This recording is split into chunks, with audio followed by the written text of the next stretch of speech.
Some sentences don't break you, they expose what someone truly thinks of you. When she looked me in the eyes and said she wanted freedom, but told me to stay single in case she reconsidered, something inside me went silent. Not hurt, silent. Because that wasn't love talking. That was control. That was entitlement. That was someone expecting you to wait while they explore a life without you. She thought I'd stay on a shelf for her. She thought I'd hold my breath until she returned. She thought I'd stay loyal to a future she wasn't sure she even wanted. So I did the only thing she never expected. I disappeared. But before I tell you what happened that day, don't forget to subscribe, leave a like, and share your thoughts in the comments. She looked at me and said she wanted freedom but told me to stay single in case she reconsidered. The room didn't spin.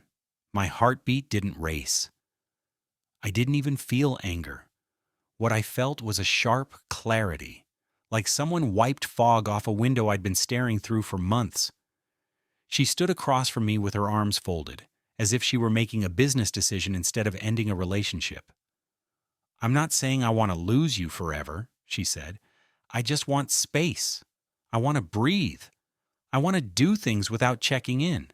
But if I decide I miss us, I need to know you didn't move on." I stared at her, unable to speak for a moment. "Let me get this straight," I said. "You want freedom, but you want me waiting in the background." She shrugged, as if what she asked wasn't outrageous. "I'm being honest. I don't want to feel tied down right now. But you're important to me. Maybe in a few months I'll want to try again." "And until then?" I asked. "You focus on self-growth," she said, "on healing, on staying loyal." Loyal to what? A maybe? She stepped closer. "This doesn't have to be dramatic. It's temporary. But you need to promise you won't see anyone else while I figure myself out." The words settled like cold air in the room. She wanted to explore a life without me. She wanted freedom without consequences. She wanted options. But she wanted my heart locked away, untouched. I finally breathed. "And what do I get during this freedom of yours?" Her expression faltered. "You get clarity too." "No," I said softly. "I get a waiting room." She frowned. "You're making it sound worse than it is." "It is worse," I said. "You want out, but you want access. You want distance, but you want backup. You want freedom, but you want ownership." She bristled. "I'm not trying to own you." "Yes," I said. "You are. You want me frozen until you decide what you want." She looked away, frustrated. "Why are you twisting everything? I said I might want us again later. I'm trying to be honest instead of cheating." "Honesty isn't the issue," I said. "The issue is what you think I'm worth." She stepped toward me again. "I don't want to lose you." "Then why are you letting go?" She opened her mouth, stopped, then shook her head. "I'm confused. I need time." "No," I said. "You need options." Her eyes flashed with hurt, but underneath it, a sliver of truth flickered. I continued, calm but firm. "You're not asking for a break. You're asking for a safety net." She crossed her arms again. "So what? You're going to walk away angry?" "I'm not angry," I said. "I'm awake." Something in my tone made her expression shift. She blinked, unsettled. "I told you what I want," she whispered. "I want freedom without losing the chance to come back." "But you don't want to stay," I said. She nodded slowly. "Not right now." "Then we're done," I said. Her breath caught. "You're ending this?" "You already ended it," I said. "I'm accepting it." She shook her head. "That's not what I meant. You're supposed to give me time. You're supposed to reassure me. You're supposed to show me I matter." "I'm supposed to wait?" I asked. "Yes," she said, desperate now. "Yes, because I don't know how I'll feel in a few months. I don't want you with anyone else. I don't want to picture you starting over. You want control," I said softly. Tears welled in her eyes, not from heartbreak, but from losing the script she expected me to follow. I walked past her toward the bedroom. She followed. "Where are you going?"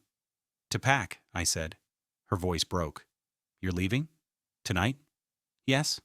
"You're being impulsive." "No," I said calmly. "You are. You want to throw me away gently, hoping I stay in reach?" I opened the closet and pulled out a bag. She grabbed my arm, panic rising. "Wait, stop. You don't have to do this. Please don't go." I looked at her hand on my arm. "Let me ask you something," I said.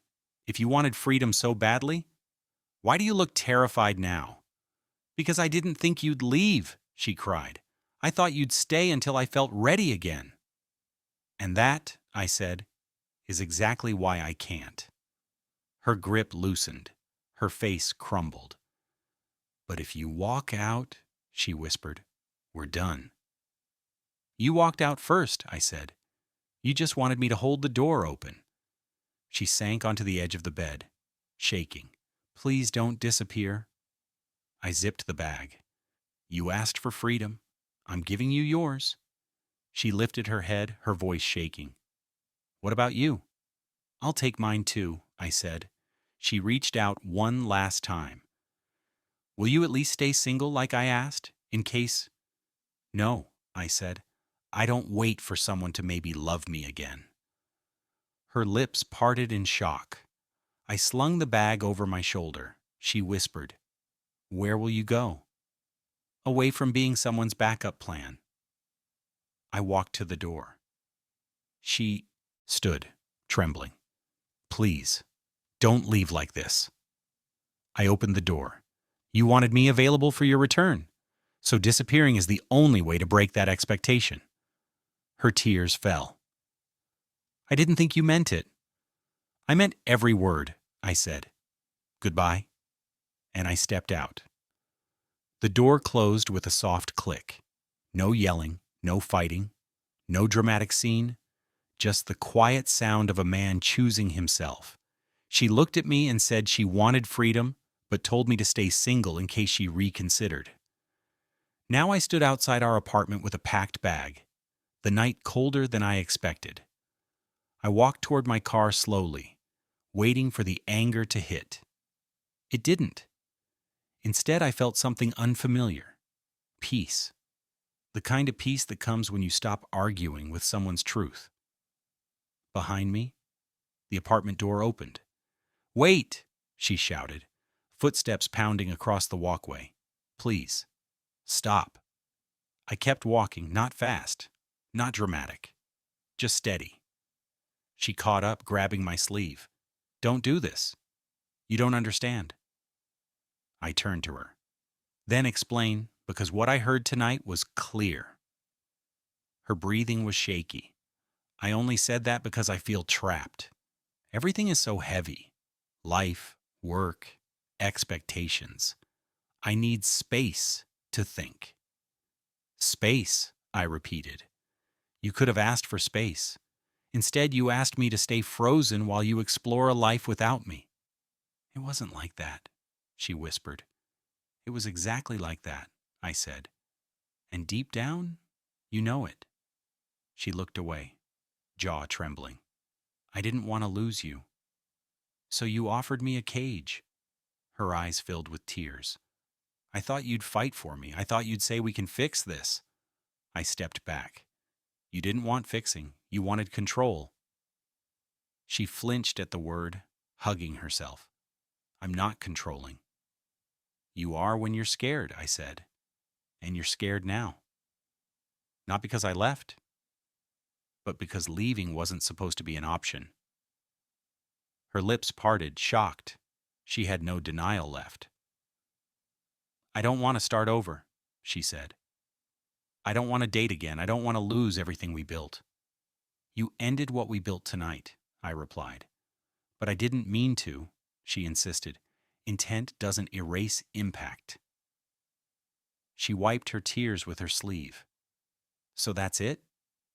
You're walking away from us? We don't have an us if I'm the only one staying?" She shook her head. "I didn't say I didn't love you. You said you didn't want me." I said I needed freedom, she argued. And I gave it to you, I said. All of it. Her face twisted with panic. Then promise you'll call tomorrow. Promise we'll talk. I lifted my bag off the ground. I'm not promising anything. She reached out but stopped midair, afraid to touch me. Will you see someone else? She asked, voice cracking. I looked her straight in the eyes. What difference does it make? You don't want me right now. But I don't want you with anyone else, she whispered. I closed my eyes for a brief moment. Not out of frustration, out of recognition. There it was again, the core of the entire problem. You don't want to lose me, I said, but you also don't want to choose me. Her tears fell harder. I do choose you. No, I said quietly. You choose options? She broke then, not loudly but fully. Her shoulders slumped, her hands trembled. She looked like someone watching her safety net burn. Come inside, she begged. Please. Let's talk on the couch. Let's breathe. Let's take... I shook my head. Talking won't change what you said. You didn't slip? You revealed? Her voice dropped to a whisper. So you're leaving for real? Yes. Where will you go? Away from this version of us, I said. It's not healthy. Not for you. Not for me.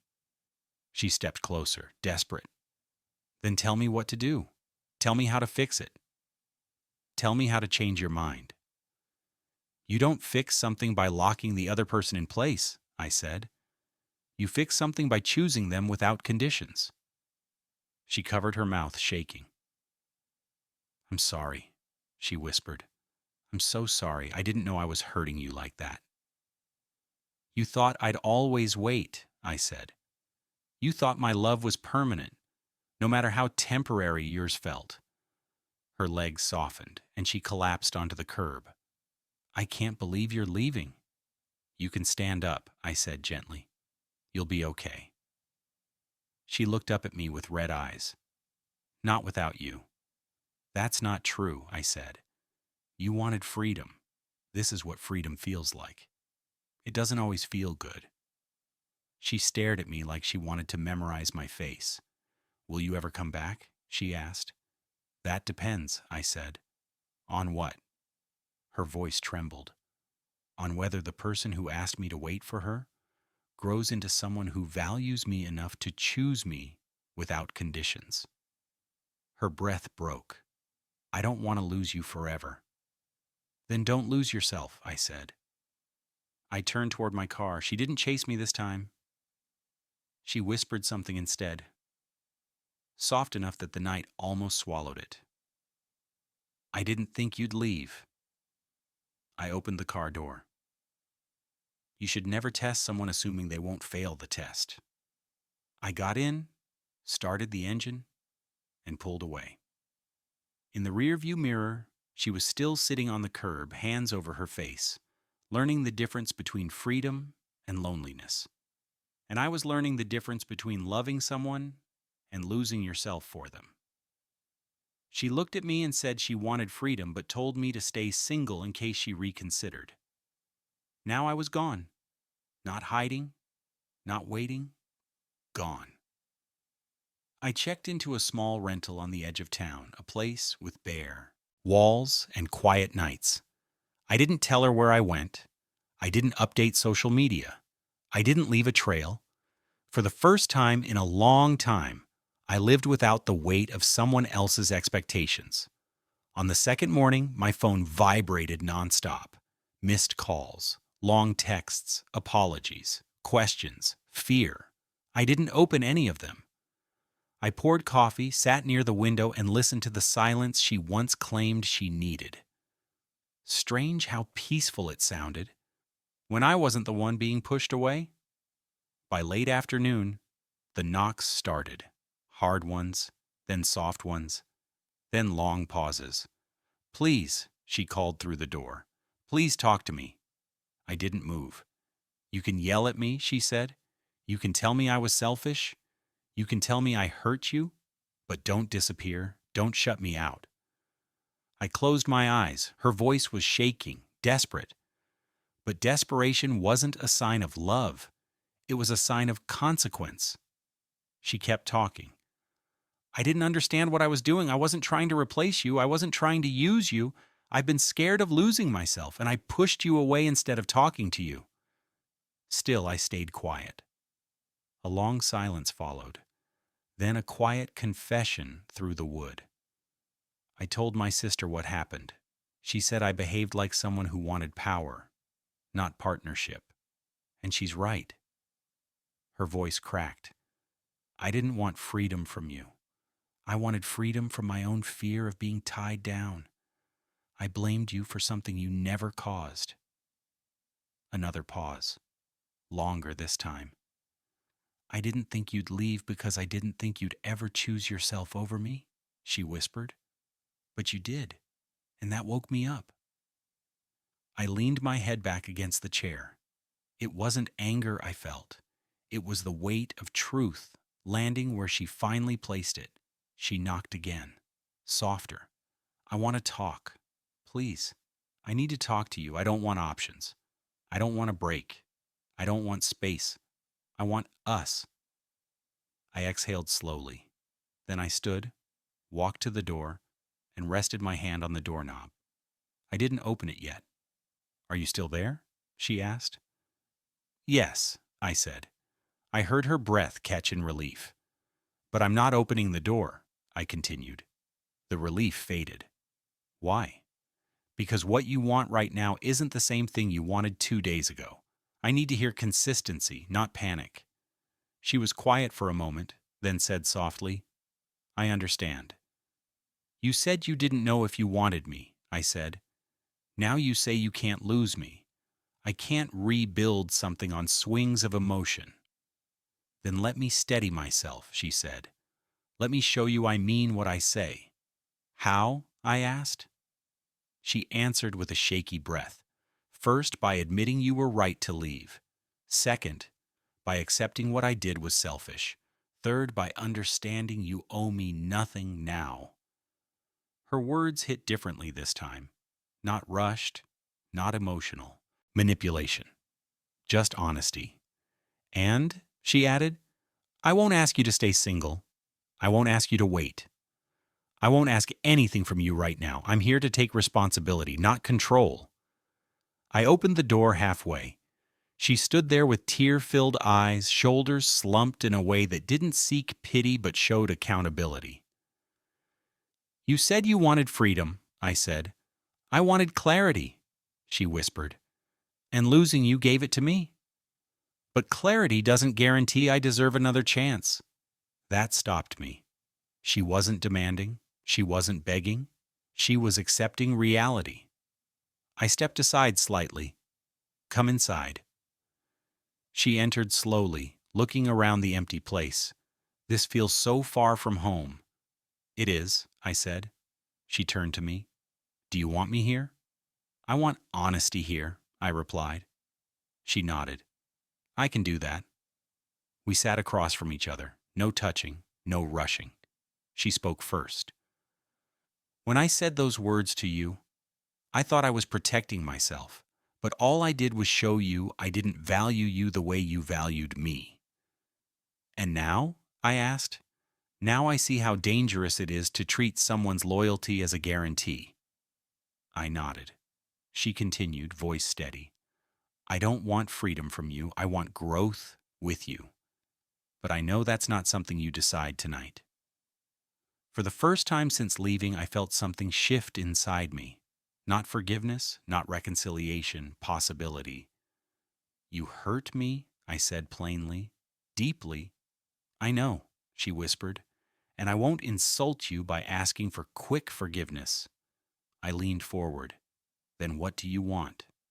She took a breath. I want to earn trust again. And if that takes months, I'll accept it. If you decide you don't want to try, I'll accept that too. But I'm done running from my fears. I'm done confusing freedom with selfishness. I'm done treating the person I love like a placeholder. Silence filled the room again. But this time it wasn't heavy. It was honest. Finally, I said, "I'm not promising a relationship tonight." She nodded. "I didn't come for promises." "I'm willing to talk," I said. Her eyes softened. "Then that's enough for now." We sat there quietly. Two people broken, but not closed off. Two people hurt, but not hateful. Two people choosing truth over control. The night didn't fix us, but it didn't end us either. Sometimes healing starts with distance. Sometimes honesty begins with silence. And sometimes the only way to rebuild something real is to disappear long enough to understand your own worth.